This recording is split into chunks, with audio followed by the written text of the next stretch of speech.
অধ্যায় হলো একেবারে গীতার মধ্যমণি। যেমন একটা হারে যেমন মাঝখানে একটা পেন্ডেন্ট থাকে না, হারের যে সৌন্দর্য বৃদ্ধির জন্য সর্বশ্রেষ্ঠ নামই দেখো না, রাজবিদ্যা রাজগুহ্য যোগ।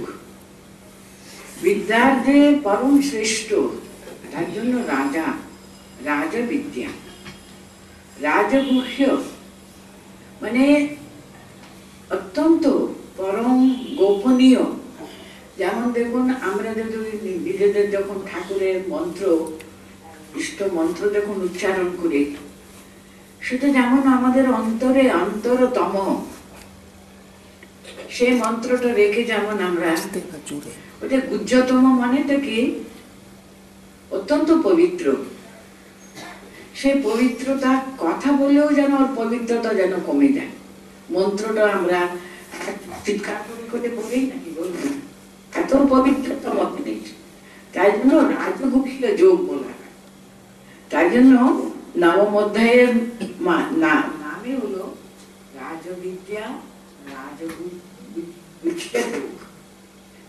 সেখানে প্রথম 3টি শ্লোক হলো সে অধ্যায়ের জন্য একটা ইন্ট্রোডাকশনের মতো।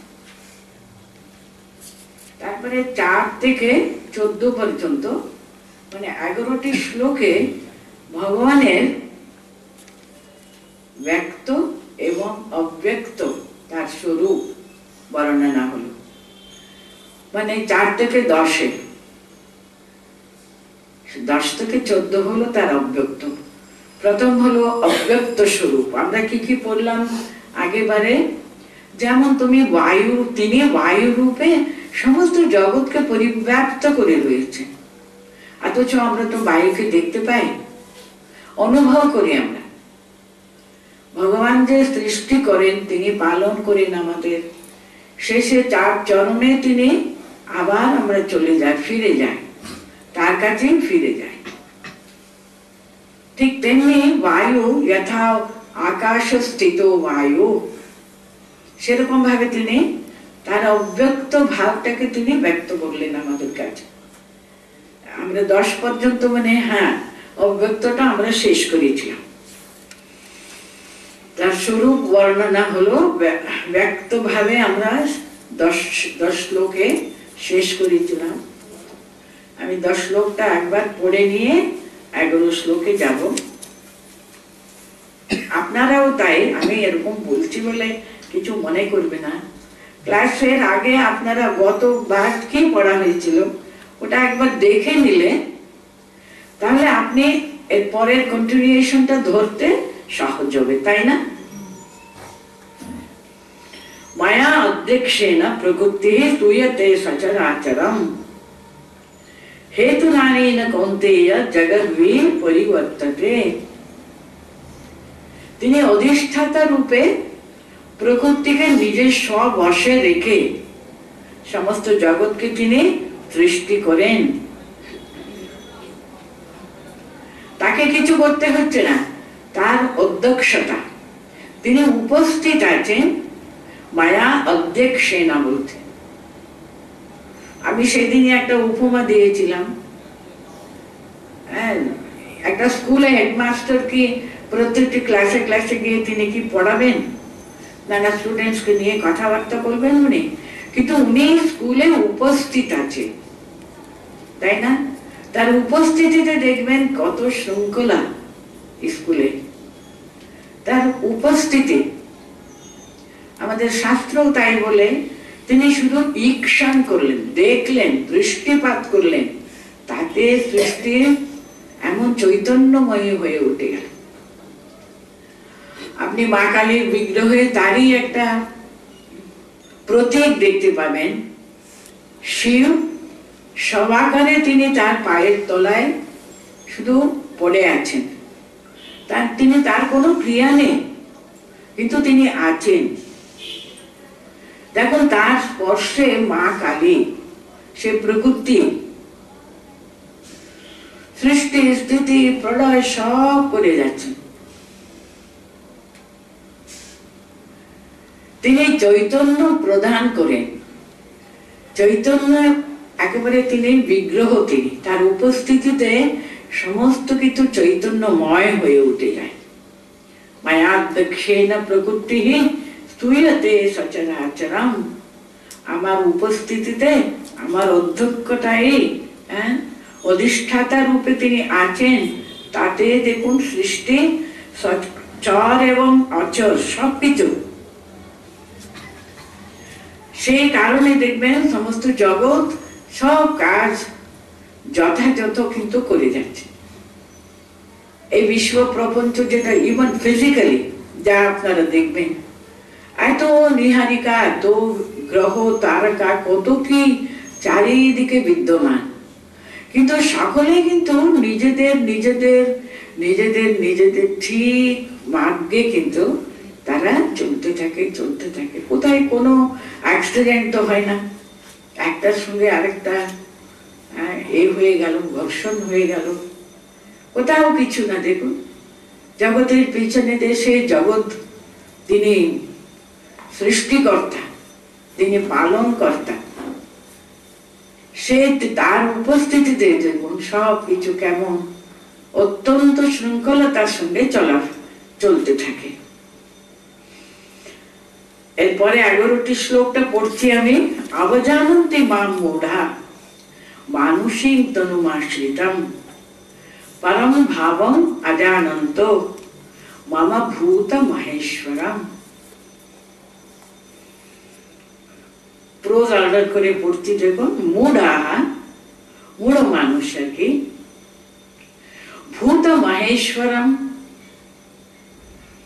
মম পরম ভাবম অজানন্ত, ভূত মহেশ্বরম মম পরম ভাবম অজানন্ত মানুষীং তনুমাশ্রিতম মাম অবজানন্তে। মূঢ় মানুষ কিন্তু তিনি যে ভূত মহেশ্বর, তিনি সমস্ত কিছুর কিন্তু অধীশ্বর, তিনি জীব জগৎ চর অচর স্থাবর জঙ্গম সমস্ত স্রষ্ট জগৎ প্রপঞ্চকে আর কি তার তিনি মহেশ্বরম,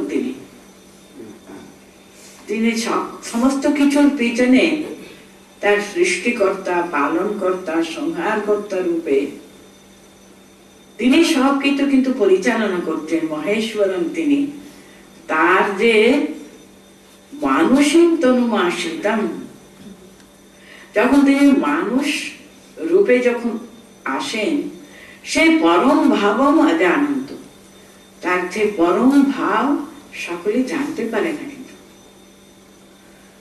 অজানন্ত না জানতে পারে বলে মাম অবজানন্তে, আমাকে তারা অবজ্ঞা করে, আমার উপস্থিতি ওরা জানতে পারে না, আমি আছি তারা বুঝতেই পারে না। সে পরম তার একটা উপস্থিতি আছে, তাকে জানতে পারে না। সত্যি তিনি না জানালে আমরা সেই যে পরম ভাবটা জানবো কি করে বলতো? সবকিছুর পিছনে তিনি করেন না হম তহু তহু। যেন এই যুগের মন্ত্র রূপে ঠাকুর বলে গেলেন, না হম তহু তহু, আমি না, আমি কর্তা নয়, সে কর্তা রূপে, কর্তৃত্ব কিন্তু তার, আমি তার হাতের কেবলমাত্র তৃণনখ, একটা যেন পুতুল, তিনি যেমন চালান তাই চলি, যেমন পড়ান তাই করি। এই ভাবটা যত আমাদের ভিতরে দৃঢ় হবে, তত কিন্তু আমরা তার কাছে কাছে কাছে কাছে তার উপস্থিতি আমরা অনুভব করব, তার কাছে কাছে এগুতে পারবো। কিন্তু এই কর্তৃত্ব ভাব শূন্য হওয়া, সেটাই কিন্তু সবসময় তার উপস্থিতিটা অন্তরে অন্তরে অনুভব করা। তিনি ভূত মহেশ্বরম, তিনি সবকিছুর তিনি মালিক, সবকিছুর ভিতরে তিনি রয়েছেন, ভিতরে আছেন, বাইরে আছেন, পরিব্যাপ্ত করে রয়েছেন। যে অনুভব করে সে অনুভব করতে পারে, সেটা কিন্তু সবাই পারে না। মুড আহা বলে দিলেন। কেন মানুষ মূঢ় হয়ে যায়? কেন তার জ্ঞানটা কিন্তু সম্পূর্ণভাবে আবৃত হয়ে থাকে অজ্ঞানের দ্বারা? সেটা হলো তার অহং বুদ্ধিটা, অহং জ্ঞান। কি করবো বলো না, আমরা আমাদের হাত পা চালিয়ে, আমাদের বুদ্ধি চালিয়ে সব কাজকর্ম করি, তো তখন প্রথম থেকে আমি আমি আমি আমি এই জ্ঞানটা এত দৃঢ়ভাবে আমাদের ভিতরে প্রতিষ্ঠিত হয়ে থাকে। আমি কর্তা নয়, কর্তা কিন্তু তিনি। এই ভাবটা সদা মানে তার উপস্থিতি অনুভব করতে পারলে তখন মানুষ বুঝে আমি তার সন্তান, তার সেবক, তার দাসানুদাস। তিনি যেমন চালান। ঠাকুরের কথা স্বামীজি বলতে গিয়ে কি বলতেন সর্বদা? তস্য দাস দাস দাসোহম। তার দাসের দাসের দাসের দাসের দাস, তার দাস, তারই তস্য দাসোহম, তার দাস আমি। আমার কোনো যোগ্যতা নেই। এই যে কত বড় তিনি, হ্যাঁ, লোক জয়ী তিনি। তার মুখে কিন্তু সর্বদা না হম না হম, তহু তহু, ওই ভাবে তিনি প্রতিষ্ঠিত ছিলেন বলে তিনি এত বড় কাজ তিনি করতে পারলেন। কিন্তু কর্তৃত্ব বুদ্ধি যত আমাদের সরে যায় না, আমরা তাকে যত বেশি অবজার্ভ করতে পারি, আমরা তত বেশি তার ভিতরে প্রবেশ করতে পারবো, তার হয়ে যেতে পারবো। আমরা যদি সম্পূর্ণভাবে তার হয়ে যেতে পারলে, তাহলে দেখবেন তাতে প্রতিষ্ঠিত হওয়ার আমাদের সুযোগ পাবো। তা নাহলে কি হয়? অবজানন্তে মামুড়া, তার উপস্থিতি আমরা বুঝতে পারবো না, আমাদের জ্ঞানই থাকে না। তিনি করাচ্ছেন, তিনি করাচ্ছেন, তিনি। ঠাকুর ওই একটা ছোট কথার দ্বারা দেখুন কেমন আমাদের বুঝালেন, না হম না হম, তবু তবু, এটা সর্বদা মনে রাখা। তাহলে অবজানন্তি মাম মূঢ়া মানুষীম তনুম আশ্রিতম পরম ভাবম অজানন্ত। কেন করছেন? পরের লাইনে বলে দিচ্ছেন, পরম ভাবম অজানন্ত। তার যে পরম ভাব, যখনই ভগবান মানুষ রূপে আসেন, তিনি নিজে সর্বদা কিন্তু কনসিয়াস। সবসময় তিনি জানেন তার বিরাট মহিমা। যদি আমরা একটু গভীর ভাবে তলিয়ে বুঝতে পারলে, দেখুন তাকে ধরতে, বুঝতে চেষ্টা অন্তত করা উচিত আমাদের, তাই না? আমরা অনেক সময় তার চেষ্টা বিশ্বাসই করি না। তো মানুষ রূপে তিনি এসেছেন, ভগবান স্বয়ং নেমে এসছেন বললে কেউ বিশ্বাসই করতে না। কিন্তু মাস্টারমশাইয়ের আপনারা কথামৃত প্রতিদিন পাঠ করেন, ভালো আপনাদের জানা আছে, আশা করি মনে আছে। উনি এক জায়গাতে বলছেন, ঠাকুরের সঙ্গে ওর কথা হচ্ছিল,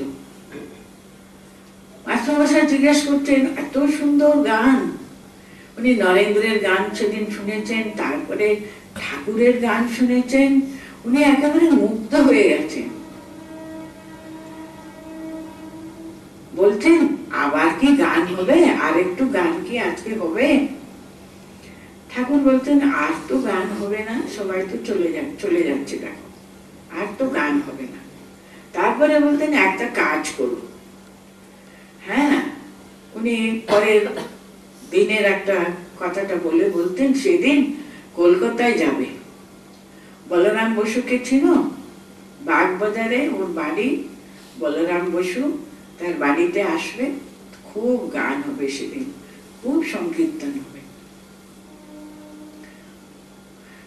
উনি বলতেন, ঠিক আছে। জেনে নিলেন কোথায় যেতে হবে, জেনে নিয়ে যাচ্ছেন, ফিরে যাচ্ছেন, পর্যন্ত গেছেন, তারপর কি চিন্তা হলো, কি মনে হলো, উনি ফিরে এলেন। মনে পড়ছে প্রথম দিকে আছে, ফিরে এসে দেখছেন ঠাকুর নাট মন্দিরে একটা ক্ষীণ আলোকে, মানে একটা তেলের প্রদীপ জ্বলছে হইতো, উনি পায়চারি করছিলেন।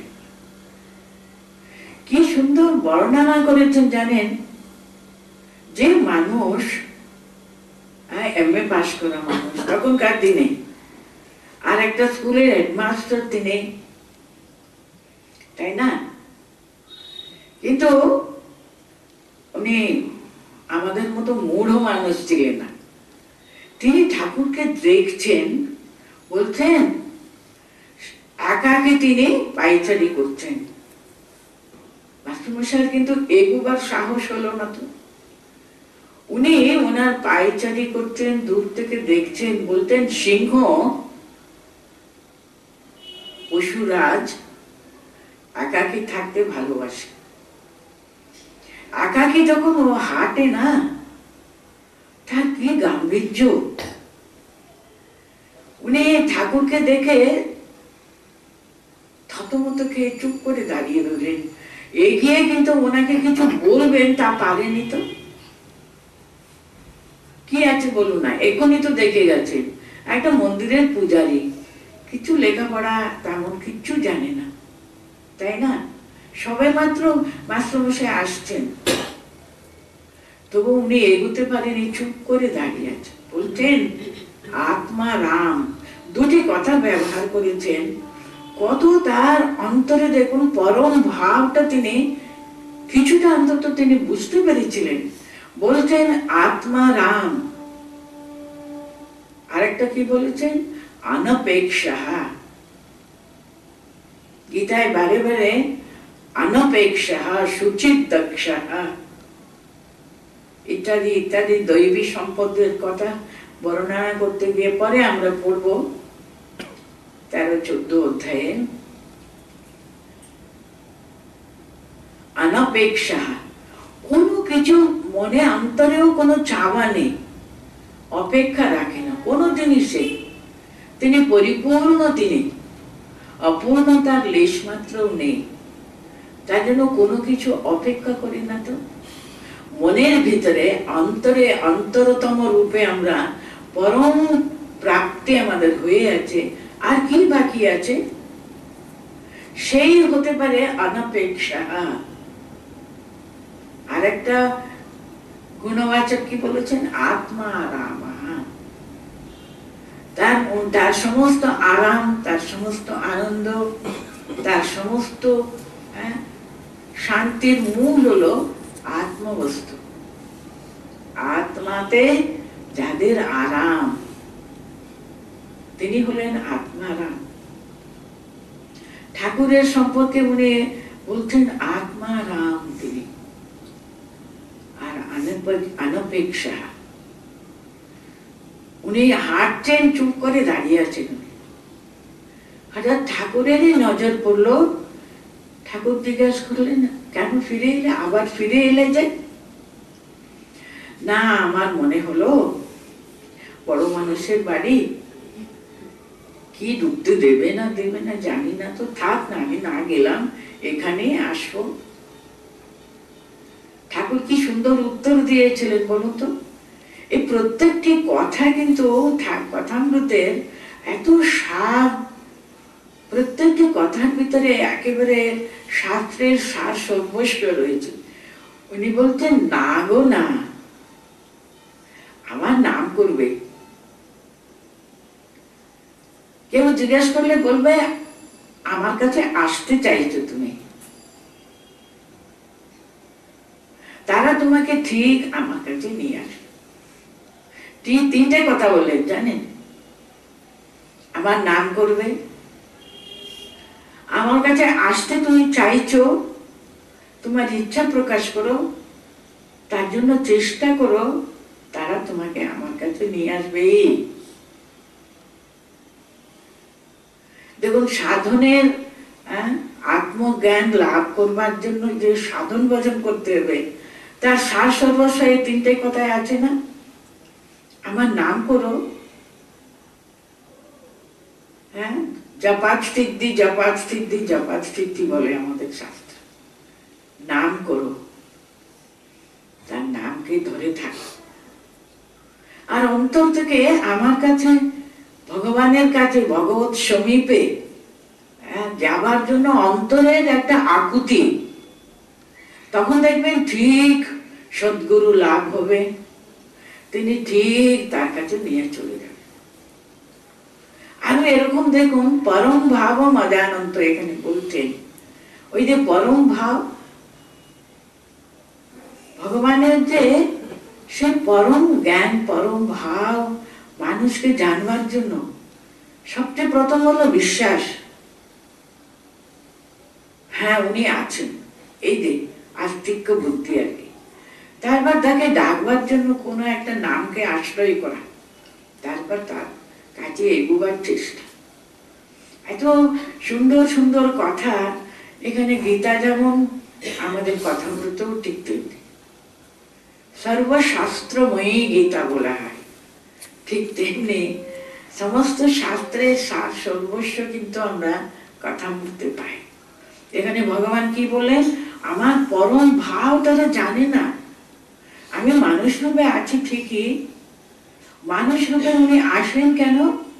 মানুষ রূপে জগতের কল্যাণের জন্য তিনি নেমে এসছেন, কিন্তু সদা সর্বদা নিজের যে পরম ভাবে তিনি মত্ত হয়ে, আত্মারাম হয়ে বিলাস করবার জন্য তিনি নেমে আসেন। আমরা কতটুকু বুঝতে পারি বলুন তো? ঠাকুর পাইচারি করছেন, ছোট্ট একটা তেলের প্রদীপ জ্বলছে, আর সেই বিরাট নাট মন্দির। আর তখন ঠাকুরকে কত বিরাট মনে হচ্ছে। উনি বলছেন পশুরাজ, সিংহ যেমন একাকী পাইচারি করে, কি গাম্ভীর্য, তার প্রতিটি পদক্ষেপে কি গাম্ভীর্য থাকে তখন। ঠিক তেমনি ঠাকুর নাকি পাইচারি, ওই যে পরম ভাবের যে কিছুটা উনি আভাস পেলেন বলে এই কথাগুলো উনি লিখতে পেরেছিলেন আর কি। যাই মূঢ় ব্যক্তিদের কথা আরো বর্ণনা আছে এখানে। এর পরের শ্লোকটা পড়ছি, মোঘ আশা মোঘ কর্মানো মোঘ জ্ঞানা বিচেতসঃ রাক্ষসীং আসুরীং চৈব প্রকৃতিং মোহিনীং শ্রীকাঃ। মানে এসব যারা মূঢ় মানুষ তাদের বর্ণনায় এখানে বলছেন এই দুটো শ্লোকে, যারা তাকে ধরতে পারে না, বুঝতে পারে না, তাকে উপলব্ধি করতে পারে না, তাদের কথা এখানে বললেন।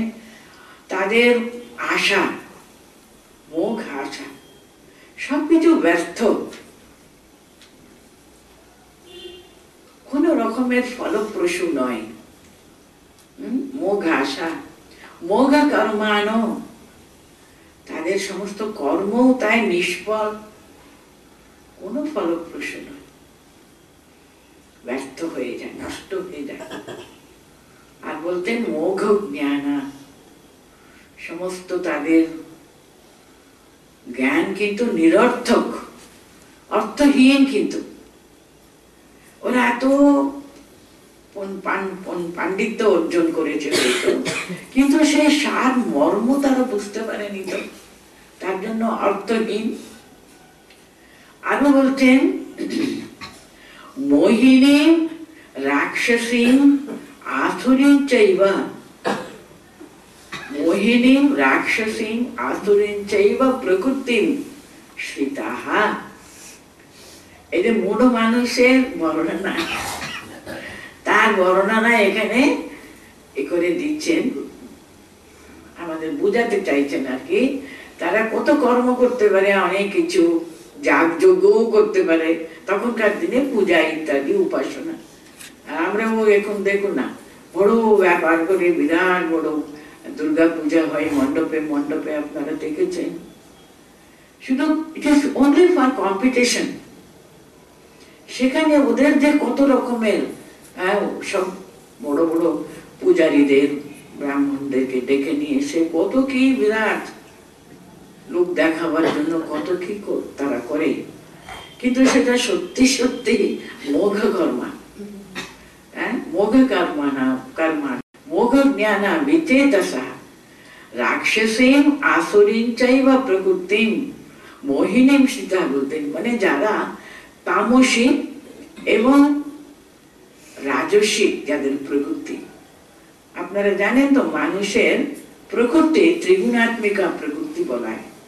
আমরা এদের রক্তমাস যুক্ত আমাদের এই ত্রিগুণাত্মিকা প্রকৃতি দ্বারা তৈরি কিন্তু আমাদের শরীর, আমাদের মন, আমাদের বুদ্ধি সবকিছু কিন্তু এই তিনটে গুণের দ্বারা তারা পরিব্যাপ্ত করে রয়েছে। সাত্বিক প্রকৃতির কথা এখানে বলছে না, রাক্ষসীম আসুরীম চাইবা বলছেন তো। আসুরিক প্রকৃতি, রাজসিক প্রকৃতি, আর রাক্ষসিক প্রকৃতি হলো তামসিক প্রকৃতি। মোহিত হয়ে বিচেতসা, তাদের চৈতন্য এতটুকু জাগেনি এখনো।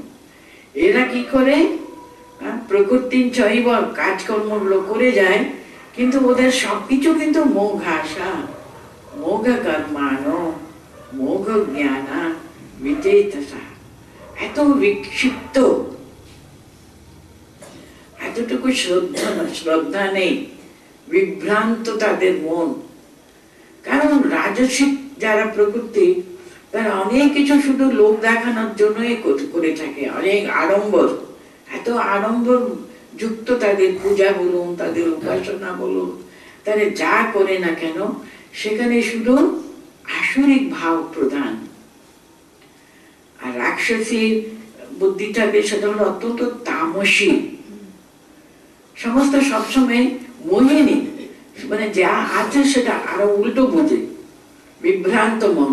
সেরকম মন নিয়ে যারা এত রকমের কাজকর্ম উপাসনাই হয়তো করছে ওরা, কিন্তু তাদের সবকিছু মোঘ আশা, মোঘ কর্মানো, মোঘ জ্ঞানা বিচেতসা, সবকিছু অর্থহীন, তার ফল একেবারে নিষ্ফল, ব্যর্থ। তাদের জ্ঞান কিন্তু একেবারে নিরর্থক হয়ে তার পরিণতি তাই হয়। এই পরের শ্লোকে দেখুন কেমন সুন্দর বলতেন, মহাত্মানস্তু মাম পার্থ দৈবীম প্রকৃতিমাশ্রিতা ভজন্তি অনন্য মনসো জ্ঞাত্বা ভূতাদিম অব্যয়ম। এখন সাত্বিক যাদের স্বভাব, তারা ওরা মহাত্মা বলতেন, হে পার্থ দৈবী প্রকৃতিমাশ্রিতা। একটা অধ্যায় আছে এখানে, 13 অধ্যায়, দৈব এবং আসরিক প্রকৃতি মানুষদের ভাগ ভাগ করে আলাদা আলাদা করে উনি দেখাচ্ছেন দৈব প্রকৃতি কি, আসরিক প্রকৃতি কি বলে। ওখানে প্রধান হলো সাত্বিক গুণ সম্পন্ন দৈবী প্রকৃতি আশ্রিত। হে পার্থ দৈবী প্রকৃতি আশ্রিতা মহাত্মনস্তু মাম ভজন্তি অনন্য মনসো। ওরা কিন্তু আমাকে প্রার্থনা করে অনন্য মনস, অন্য কোন রকমের কামনা বাসনা তাদের মনে আসে না, শুধু আমাকে পাবার জন্য। অনন্যা কারা? অনন্যা মুক্তি, অনন্যা চেষ্টা, অনন্যা মানা, মানে অন্য সবকিছুর প্রতি কোন রকমের আকর্ষণ নেই, একটাতে সম্পূর্ণভাবে মন একাগ্রভাবে প্রতিষ্ঠিত। অন্য কোন রকমের কামনা, কোন রকমের বাসনা মনের ভিতরে কিন্তু নেই। তারা ভজনা করে আমাকে অনন্য মনস। কি করে অনন্য মনস হয় বা ভজনা করে? মাম ভূতাদিম অব্যয়ম জ্ঞাত্বা ভজন্তি। তারা মহাত্মা, উনি বলছেন ভগবত ভক্ত যে সাত্বিক প্রকৃতিতে প্রতিষ্ঠিত, উনি তাকে উনি মহাত্মা বলছেন।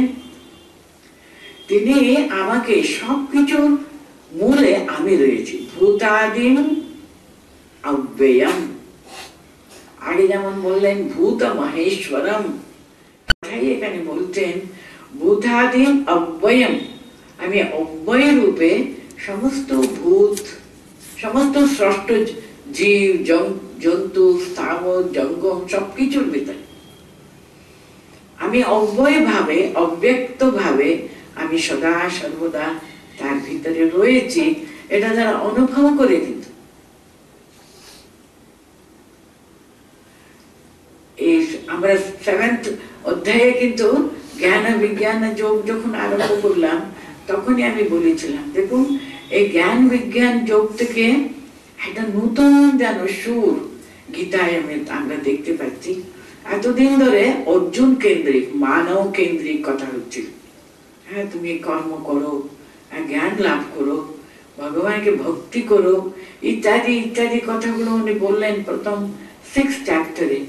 কিন্তু 7 থেকে আমরা কি দেখছি, ময়াবেশ মানব বার্তা, আমাকে তোমার সমস্ত মনটা সম্পূর্ণভাবে সমর্পণ করো, আমাকে ধরো, আমি আছি, এটা সর্বদা জ্ঞান করবে।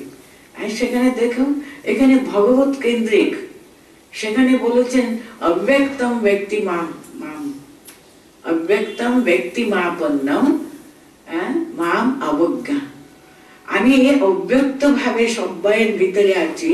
ওটা ব্যক্তি হয়ে যখন আমি ভাবি, ব্যক্তি হয়ে যখন আসি, তখন ওরা আমাকে চিনতে পারে না। এই কথা কিন্তু 7th চ্যাপ্টারে কিন্তু আরম্ভ করে, শেষ দিকে আরম্ভ করেছিলেন। এখানে সেই কথাই বলতেন যে সব অব্যক্তের পিছনে একটা কোনো অস্তিত্ব রয়েছে। উনি অব্যক্ত, কখনো অব্যক্ত, কখনো ব্যক্ত। এর আগেও কিন্তু আমরা 9th চ্যাপ্টার প্রথম থেকেও আমরা এটা নিয়ে তিনি চিন্তা করেছেন। সমস্ত ব্যক্ত জগতের পিছনে অব্যক্ত রূপে কিন্তু তিনি আছেন। যা অব্যক্ত সেটা কিন্তু ব্যক্তই হন, ব্যক্ত হবেন, উনিই ব্যক্ত হবেন। উনি অব্যক্ত ব্যক্ত, উনি কিন্তু কখনো অব্যক্ত কখনো ব্যক্ত। এই দুটি ভাব যখন ভগবান অবতীর্ণ হন, এই দুটো কিন্তু মাঝে মাঝে কিন্তু তার অব্যক্ত ভাব প্রকাশ পায়, কিন্তু আমরা বুঝতে পারি না, ধরতে পারি না। যে সাত্বিক গুণে পরিপূর্ণ, তারা মাঝে মাঝে যাতলেকে একেবারে বিদ্যুতের চমকের মতো সেটা ফ্ল্যাশ হয়। দেখুন, এই যে আমি মাস্টারমশাইয়ের একটা বলছিলাম এক্সাম্পল, ওখানে দেখুন হঠাৎ তো না মনে হচ্ছে এ কি গাম্ভীর্য বাবা, এ তো অমানুষিক ব্যাপার। এই জন্য সিংহের মতো তিনি পায়চারি করছেন। হ্যাঁ, এগুতে ওনার ভয় হচ্ছে। সাধারণ তো না, অসাধারণ, অসাধারণ। ওই যে অব্যক্ত তার ভাব, অপরা সেই জ্ঞান তখন ওকে ফ্ল্যাশ হয়ে যাচ্ছে।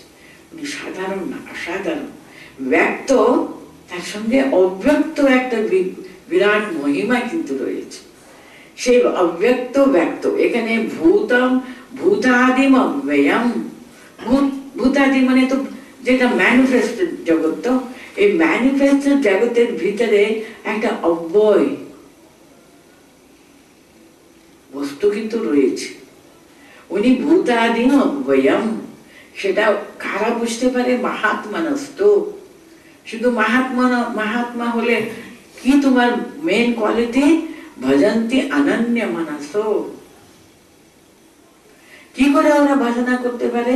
কারণ তাদের এত সাত্বিক দৈবী প্রকৃতি আশ্রিতা, ওরা দৈবী প্রকৃতিতে আশ্রিত হয়ে আছেন বলে ভগবানের অস্তিত্ব সম্পর্কে তাদের এত ভালোভাবে, তাদের দৃঢ়ভাবে তাদের একটা অন্তর থেকে একটা বিশ্বাস, একটা দৃঢ় বিশ্বাস। সেই বিশ্বাসের বলে তারা অনন্য মনসা হয়ে তাকে সবসময় প্রার্থনা করতে থাকে। তাদের সমস্ত মন আকর্ষিত হয় তার দিকে, তাকে পাবার জন্য, তাকে পাবো আমরা। এই জাগতিক সমস্ত গল্প গুজবের চেয়ে একটুখানি ভগবানের চিন্তা, একটু ভগবত কথা শুনি, একটু সৎপ্রসঙ্গ শুনবার জন্য মনে যে একটা আহাকার, একটা আন্তরিক ইচ্ছা, এটা কিন্তু দৈবী প্রকৃতি মানুষদেরই হয়ে থাকে। তার জন্য বলতেন মহাত্মানস্তু মাম পার্থ দৈবী প্রকৃতি আশ্রিতাঃ ভজন্ত অনন্য মনসো জ্ঞাত্বা। কেন ওরা ভজন্ত অনন্য মনসো, এক মনে তারা ভগবানকে ডাকে কেন? ওরা জানো ভূতাদিম অব্যয়ম জ্ঞাত্বা ভূতাদিম অব্যয়ম। যা আমি দেখছি, যা আমি এনজয় করছি, যা আমি আনন্দ পাচ্ছি, এই আনন্দের মূলে কিন্তু তিনি আছেন বলে, তিনি আছেন বলে আসলে আনন্দ। সবের ভিতরে তিনি তাকে দেখেন, তার অনুভূতি, তার স্পর্শ, সেটা অনুভব করতে পারলে দেখুন জীবনটা কত আনন্দময় হয়ে যায়। যা কাজ করি না কেন সব যেন যাহা যাহা নেত্র পড়ে তাহা তাহা তার স্মরণ হয়। যাকে আমরা ভালোবাসি, যে ইষ্টকে আমরা অন্তর থেকে ভজনা করি, যে ইষ্টকে আমরা সবসময় চিন্তা করি, তারই তো স্মরণ মনন হয়, তারই তো তাকে কাছে পাবার জন্য সকলের ইচ্ছা করি। এই যে একটা আকুতির ভিতরে একটা কিছু বিরাট, একটা কিছু ভূমাকে পাবার জন্য একটা আন্তরিক একটা প্রচেষ্টা, সেটাই এখানে বলছেন মহাত্মানস্তু মাম পার্থ দৈবীম প্রকৃতিম আশ্রিতাঃ ভজন্ত্যান ভজন্ত্য অনন্য মনসো জ্ঞাত্বা ভূতাদিম অব্যয়ম। তার কৃপা ছাড়া দেখুন এরকম ভগবানের দিকে সদা সর্বদা মনটা টানে। তার জন্য ভগবানের কাছে কি প্রার্থনা করতে হয়? যাতে বাবা তোমার দিকে যেন মন পড়ে থাকে। এইসব জগতের চাকচিক্যতা দেখে আমাদের মন যেন সর্বদা তার দিকে যেন না চলে যায়। দেখুন আমরা জগতের ভিতরে বাস করি, মন তো চঞ্চল হয়ে এদিকে ওদিকে সেদিকে তো যাবেই, কিন্তু তাকে প্রার্থনা করতে করতে করতে করতে দেখবেন ঠিক ভূতাদিম অব্যয়ম, সবকিছুর পিছনে তারই স্মরণ মনন, তাকে দেখতে পাচ্ছে, যা দেখি তারই ভিতরে তারই স্মরণ হয়। সেটাই দেখবেন পরের শ্লোকে, পরবর্তী উনি কয়েকটা শ্লোকে সেটাই বলতেন সততম কীর্তয়ন্তো মাম যতন্তশ্চ দৃঢ়ব্রতাঃ নমস্যন্তশ্চ মাম ভক্ত্যা নিত্যযুক্তা উপাসতে। সবকিছু খুবই সরল ভাবে বলছেন। দেখুন মাম, এরা কি করে, কিভাবে ওরা আমাকে ভক্তিয়া, খুব ভক্তি ভাবে তারা আমাকে সব সময় আমার কথাটা, ওরা কি কি করে এটা বলতেন সততম কীর্তয়ন্ত, সদা সর্বদা কিন্তু আমার নাম কীর্তন করতে ভালোবাসে, নাম গুণগান করতে ভালোবাসে। আপনি কথামৃতের সঙ্গে মিলিয়ে দেখুন, মাসে মাসে জিজ্ঞেস করতেন কি ভাবে কি করলে ভগবানের স্মরণ মনন হয়, উনি বলতেন কেন তার নাম গুণগান করবে, মনে মনে যেন তার স্মরণ মনন রাখা, তার নাম গুণ কীর্তন করা, তার নাম সর্বদা মনে রাখা, ভুলে যেন না হয়। সততম কীর্তয়ন্ত, ওরা সদা সর্বদা আমার নাম কীর্তন করতে ভালোবাসেন। কিন্তু দ্বিতীয় হলো যতন্তশ্চ, এটা কিন্তু আরো বেশি দরকার, আমাকে পাবার জন্য চেষ্টা করা। শুধু নাম গুণ কীর্তন করলাম বাবা, আমিও হাত তালি দিয়ে দিয়ে বেশ নাম গুণ কীর্তন করতাম, হয়ে গেল, সেটা শুধু আমাদের মুখে, এটা শুধু লিপ সার্ভিস। নাম করতে বলেছেন বাবা, নাম মেকানিক্যালি একটু নাম করে নিলাম বাবা, নিশ্চিন্ত। গুরু বলেছেন 100 বার জপ করতে হবে, সেটা কোনো মতে করে শেষ করতে পারলে বাঁচে, হয়ে গেল আমার নাম কীর্তন করা। তা না, উনি বলছেন এখানে যতন্তশ্চ, মানে সবসময় চেষ্টা করে ঠিক ঠিক ভাবে আমি যেন দৃঢ়ভাবে সেই নামকে যেন ধরে রাখতে পারি, অন্তর থেকে বিশ্বাস থেকে, দৃঢ় বিশ্বাস থাকবে।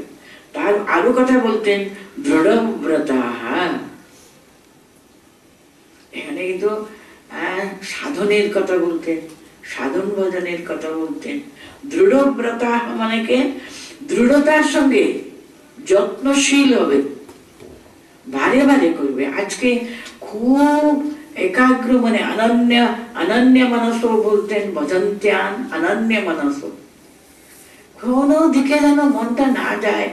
যখন যেটুকু সময় আমি ভগবানকে চিন্তা করব বলে বসে আছি, সেটুকু সময় আমরা সত্যি সত্যি অনেস্টলি ওর চিন্তা ছাড়া আর কোনো চিন্তা ভিতরে ঢুকছে না তো চেষ্টা করা। আজকে হলো না আবার চেষ্টা করব, আবার হলো না আবার চেষ্টা করব, সেইভাবে দৃঢ়ব্রতা। মধুসূদন কত রকমের এক একটা কথা নিয়ে টিকে যে লিখেছেন ওরা, টিকা এই সম দম ইত্যাদি যে সাধন পাতঞ্জলির সাধন প্রণালীগুলো আছে, সেই সবগুলো খুব নিয়মিত ভাবে দৃঢ়ভাবে সেটা যারা পালন করেন, দৃঢ়ব্রতা। মানে দেখুন, আমাদের যদি ভালো লেগে গেল, ভালোবাসা জন্মালো, তারপরে এই সাধন ভজন আপনি হয়ে যায়। কারণ যে জিনিসকে আমরা অন্তর থেকে পাবার জন্য চেষ্টা করি, তার দিকে তো মন তো সবসময় পড়ে থাকে, তো সেখানে দৃঢ়ব্রতা। সততম কীর্তয়ন্ত মাম, কীর্তন যদি করি, ভালোবেসে যদি করতে পারি, তার নাম যদি না স্মরণ হলে বড় কষ্ট হয়, বড় দুঃখ হয়। ইস, আজকে তো কি সব কাজ করতে গিয়ে বাবা ভগবানকে ডাকতে পারলাম না, এতগুলো লোকজন হইয়ের মধ্যে হলো না, কিছু একটা যেন ফাঁক রয়ে গেল। এই যে সবসময় একটা অন্তর থেকে একটা তাকে পাবার জন্য নাম গুণকীর্তন করবার জন্য একটা লালসা অন্তরে জাগিয়ে রাখা, সেটা হলো সততম কীর্তয়ন্ত। এতন্তশ্চ, খুব যত্নপরায়ণ, যত্নশীলতা থাকবে, আর দৃঢ়ব্রতা, বারে বারে বারে বারে বারে চেষ্টা করা, সেই চেষ্টাতে দৃঢ়ভাবে ধরে থাকা। নমস্যন্ত মাম ভক্ত্যা নিত্যযুক্তা উপাসতে, নমস্যন্তশ্চ মাম ভক্ত্যা নমস্যন্তশ্চ, মানে নমস্কার করা, প্রণাম করা। আমি যে যখন একজন বড়কে প্রণাম করি, কি ভাব নিয়ে প্রণাম করবো বলতো? তার আশীর্বাদ পাবো, তিনি আমাকে কত অন্তর থেকে শ্রদ্ধা পাও। এখানে যদি ভক্তি থাকে, ভক্তি শ্রদ্ধা নিয়ে আমি না, তিনি আমার চেয়ে অনেক শ্রেষ্ঠ, অনেক বড়। আর যখন ভগবানের কথা চিন্তা করব, তিনি যা আমাকে নিয়ে করাবেন, তাকে সদা সর্বদা প্রণাম করা। যাকে প্রণাম করছে তার ভিতরেও কিন্তু তার উপস্থিতি অনুভব করা। সে ভাব যদি ভিতরে একবার এসে গেল না, আনন্দের সীমা থাকবে না। সকলকে যখন প্রণাম করব, তাকেই মনে করি আমার যে ইষ্ট, এর ভিতরে আরো বেশি প্রকাশিত, তিনি আমার প্রণাম গ্রহণ করছেন। এরকম ভাব যদি এসে গেলে, তার যে অনন্য ভাব, তার জন্য প্রথমেই কথা উনি বললেন অনন্য মানস। এই তাকে পাবার জন্য আমি যে সততম কীর্তয়ন্ত কার নাম করছি, তিনি সমস্ত মানুষের অন্তরে আছেন সর্বদা। এখনই যেটা বললাম আমি আপনাদের খুব পরিচিত, যাহা যাহা নেত্র পড়ে, যা দেখি, যা স্মরণ করি, সব তিনি। দেখুন ঠাকুর কত ছোট করে বললেন, না হম তুমু। এই মন্ত্রটা যদি আমরা মনে রাখতে পারি না, এই জন্য এই যুগ মন্ত্র, এটা ধরে রাখতে পারলে কিন্তু তরতর করে সাধক এগিয়ে যেতে পারে, আর কিন্তু তো করতে পারে না। কিন্তু সে একটা আমরা জীবনের সার্থকতা আনতে গেলে কত জন্মান্তরে প্রয়োজন হবে কে জানে। তো নমস্যন্ত মাম ভক্ত্যা নিত্যযুক্তা উপাসতে, এ নিত্যযুক্তা, প্রতিদিন, প্রতি মুহূর্ত, প্রতিক্ষণ তার সঙ্গে যুক্ত হয়ে থাকা। এটা কিন্তু কোনো ছুটি থাকে না, কিন্তু রজা নেই, ছুটি নেই। কিন্তু আমি মনে করি, আরে ভগবানকে তো সানিক চিন্তা করেছি, এবার আমি একটু অন্যান্য চিন্তা করি। ভগবানের ভিতরেই কিন্তু জগৎ, তিনি তো সব সৃষ্টি করেছেন, সেটাও তারই কাজ। এই ভাবে যদি দৃঢ় হতে পারি আমরা, তখন দেখবেন কোনো কাজ করতেও তখন অসুবিধা হবে না। তার কাজ তিনি করাচ্ছেন, তিনি যেমন করাচ্ছেন, তার কাজ আমি প্রাণ দিয়ে আমার প্রত্যেকটি যেন জীবাণু পর্যন্ত জাগ্রত হয়ে তার কাজ বলে আমি করতে থাকবো। সেরকম ভাবে করতে থাকলে জীবনটা কত মধুময় আনন্দময় হয়ে যাবে। নমস্তেত্তঞ্চ মাম ভক্ত্যা নিত্যযুক্তা উপাসতে। এই নিত্য যুক্ত হওয়া থাকার কিন্তু সব সময় আমাদের শিরটা, আমাদের মাথাটা নত হয়ে থাকবে। নমস্তে আমি না, এই অহং বুদ্ধি যেন সব সময় যেন জাগ্রত না থাকে, কিন্তু ওকে সব সময় নত হয়ে রাখতে হবে। না না, তিনি তুহু তুহু, আর কিছু না, আমি না, তিনি করছেন, তিনি সব করাচ্ছেন। এইভাবে নিত্য যুক্ত হয়ে তার কাছে থাকাটা, তারাই কিন্তু মহাত্মানস্তু মাম পার্থা দৈবীং প্রকৃতি আশ্রিতা। এইভাবে ওদের দেখুন এই 5টা গুণ এখানে বলে দিলেন। সততম কীর্তয়ন্ত যতন্তশ্চ দৃঢ়ব্রতাঃ নিত্যযুক্তা নমস্তেত্যন্ত মাম ভক্ত্যা নিত্যযুক্তা উপাসতে। এই 5টা যদি আমরা ধরে রাখতে পারি, তাহলে মনটা আস্তে আস্তে তম থেকে রজ আসবে, রজ থেকে আমরা সত্যে প্রতিষ্ঠিত হয়ে থাকবো। সত্যে প্রতিষ্ঠিত, সত্য গুণে প্রতিষ্ঠিত হতে পারলেই দেখবেন তখন সমস্ত মন তাতে আনন্দ মানা হতে আর বেশি দূর থাকে না।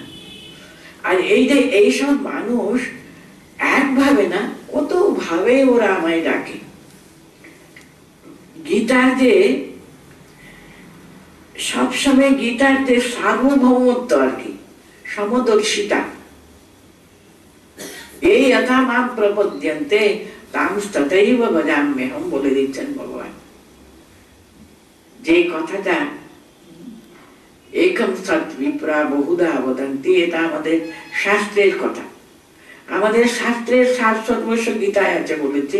তো গীতায় দেখুন ভগবান নিজের মুখে বলেছেন, এই যথা মাম প্রপদ্যন্তে, যে যেমন ভাবে আমায় ডাকুন না কেন, আমি সেই ভাবে, যে রূপে, যে ভাবে, যে নামে ডাকুক না কেন আমি তারই। এই সার্বভৌমতা আর কি, এই সমদর্শিতা, এই ইউনিভার্সাল একটা অ্যাপিল আর কি। এখানে বলতেন এই যে মানুষ যারা অনন্য ভাবে আমায় ডাকে, ওরা অনেক অনেক ভাবে, যত মত তত পদ্ম। যত যত মানুষের মন আমাকে নিয়ে থাকবার জন্য, আমাকে নিয়ে আনন্দ করবার জন্য, আমার সান্নিধ্য লাভ করে আমার ভাবে ভাবিতে হবে, ওরা যে পথ দিয়ে আসুক না কেন, ওরা বিভিন্ন পথে পথিক হতে পারে বলে উনি পরের শ্লোকে বলতেন, জ্ঞান যজ্ঞেন চাপ্যন্ন যজন্তে মাম উপাসতে একত্বেন পৃথক্ত্বেন বহুধা বিশ্বতোমুখম। কত প্রকারে, কত তার নানা প্রকারে তারা উপাসনা করে থাকে। ঠাকুর কত সুন্দর করে বললেন না, উনিও একটা কথাই বললেন, যত মত তত পথ।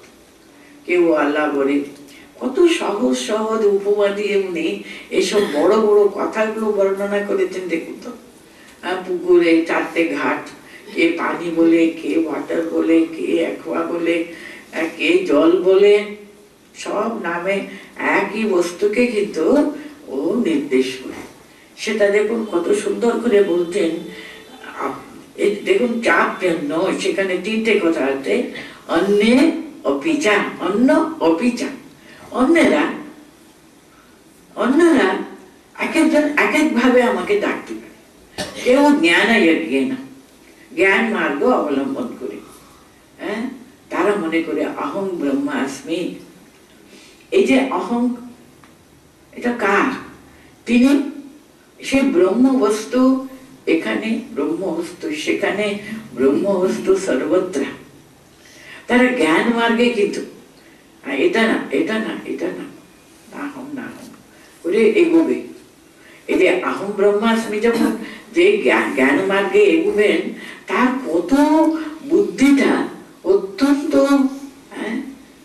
এমন কুশলী না হলে কিন্তু শার্প না হলে, তীক্ষ্ণ না হলে কিন্তু ওই যে জ্ঞান মার্গে বিচরণ করাটা এত সোজা না।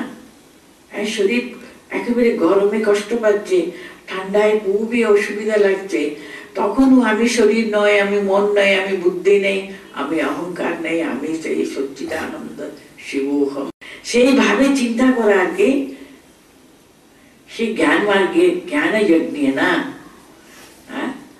চাপ্যন্য যজন্ত মাং উপাসতে একত্বেন পৃথক্ত্বেন বহুধা বিশ্বতো মুখম।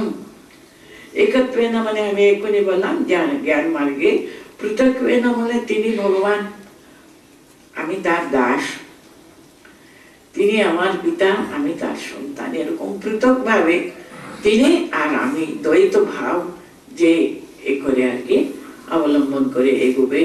বহুধা বিশ্বত মুখম, আরো কত প্রকারে তারা এগোবে, কত ভাব, কত ভাব, কত রূপ, তার কত নাম, সব কিন্তু তারই নাম, তারই অস্তিত্ব, সকলে সবকিছুর ভিতরে বর্তমান। সেটাই উনি এখানে বলছেন, যেভাবে ওরা আমাকে ডাকে সেই বিশ্বাত্মক তিনি কিন্তু যা যেভাবে বলুক না কেন, গীতার যে মস্ত বড় একটা সার্বভৌম ভাবটা এখানে প্রকাশ হয়েছে, একত্বেন পৃথক্ত্বেন বহুধা বিশ্বত মুখম। ভগবানের দেশে বিশ্বাত্মক একটা সর্বাত্মক একটা বিরাট বড় বর্ণনা, তাকে যেভাবে ডাকে একম সত্য, সে ট্রুথ ইজ ওয়ান। জ্ঞানীরা কত নাম ভাবে, কত নামে তাকে ডাকে, সে যে নামে ডাকুক না কেন। ঠাকুর কত সহজ করে বলেছেন বলুন তো, ছোট্ট শিশু ও খুব ভালো করে বাবা বলতে পারে না, যে পা বললো কিংবা মা বললো কি বললো, কিন্তু বাবা তো বুঝবে আমাকে ডাকছে বলে। বলুন তো কত সহজে ঠাকুর আমাদের কাছে এইসব বড় বড় বিরাট বড় জ্ঞানের কথাটা কত সুন্দর করে বুঝিয়েছেন আমাদেরকে। তিনি তো বুঝবেন, আন্তরিক থাকলে তিনি ঠিক ধরতে পারেন আমরা কি করতে চাই। আমরা কিছু জানি না, একটা মাটির প্রতিমা নিয়ে আমরা তাকে ফুল চন্দন দিয়ে কি একটুখানি মিষ্টি জল দিয়ে মনে করছি আমরা বিরাট বড় উপাসনা করি, কিন্তু তারই ভিতরে কিন্তু তার আবির্ভাব হতে বাধ্য যদি আমার পূজাটা আন্তরিক যদি হয়, অন্তর থেকে যদি আমি ডাকি, তাতে তিনি আবির্ভাব হবেনই হবেন। এটাই বলতে চাইছেন উনি, তার যে বিশ্বাত্মক একটা ভাবটা এখানে বুঝাচ্ছেন, একত্বেন পৃথক্ত্বেন বহুধা বিশ্বত মুখম। তাকে জ্ঞান যজ্ঞের দ্বারা কেউ ভজনা করে, সেটা দ্বৈত হতে পারে, দ্বৈত হতে পারে, বিশিষ্টাদ্বৈত হতে পারে, যেভাবে যে মার্গ ধরে সব রাস্তা কিন্তু গিয়ে পৌঁছবে সেই লক্ষ্যে, কিন্তু লক্ষ্যটা ঠিক থাকলেও, আর লক্ষ্যকে পৌঁছবার জন্য আমাদের আন্তরিকতা, আন্তরিক প্রচেষ্টা, আন্তরিক সাধন ভজন সেটা ঠিক থাকলে হলো। সেটাই উনি বলতে চাইছেন, জ্ঞান যজ্ঞেন চাপন্য এজন্ত মাং উপাসতে একত্বেন পৃথক্ত্বেন বহুধা বিশ্বত মুখম। যারা এই যে সততম কীর্তয়ন্ত ইত্যাদি ইত্যাদি যাদের কথাটা বললেন, ওরা কিন্তু এইভাবে আমাকে ভজনা করে। যারা অব্যক্ত ব্যক্ত সবকিছুর পিছনে তিনি আছেন, তারা সত্যগুণে প্রধান সেই মহাত্মারা কেমন ভাবে আমাকে ওরা ধরে রেখেছে।